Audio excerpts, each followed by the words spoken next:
Marriage expert John Gottman can sit with newly engaged couples for 15 minutes or less and predict with 94% success the likelihood of whether that couple will be happily married or miserable and divorced. What is his secret? How does he do it?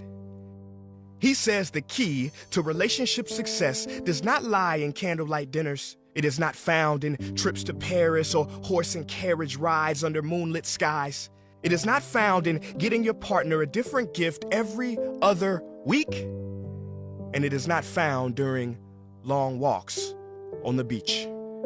Gottman says the most important factor for a happy marriage is attention. Small moments of positive attention. When I heard this, I thought about my mom.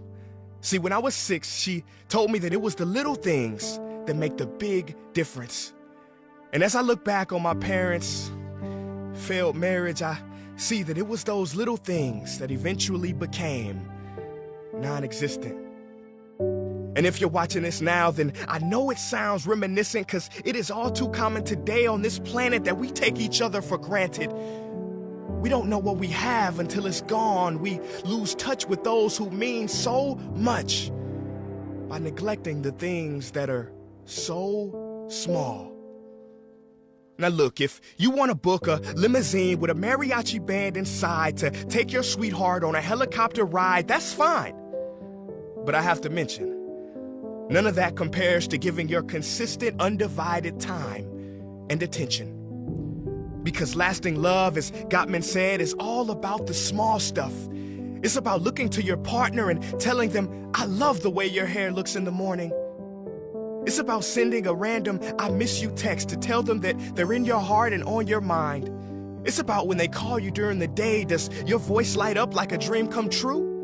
Or does your tone sound like you've got better, more important things to do?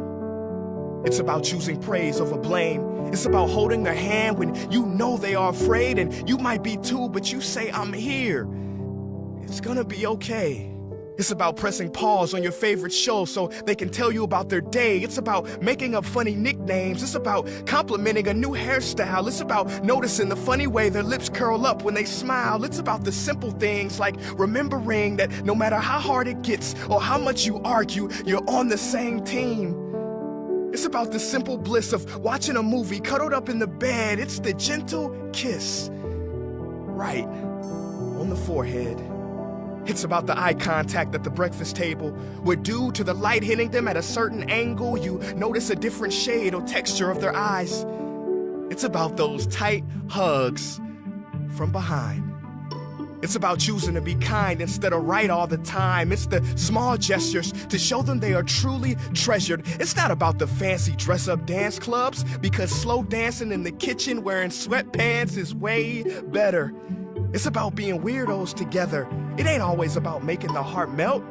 It's about getting them a glass of water when you get one for yourself. And yes, I realize that with so many extravagant celebrity weddings, for some people this may sound like trash.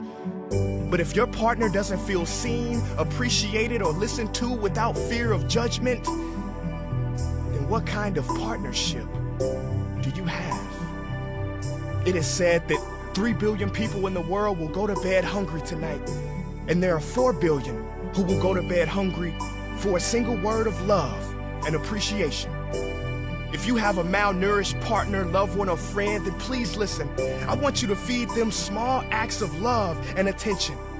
And now is a good time to start, because it truly is the small moments of our lives that take up the biggest part of our hearts.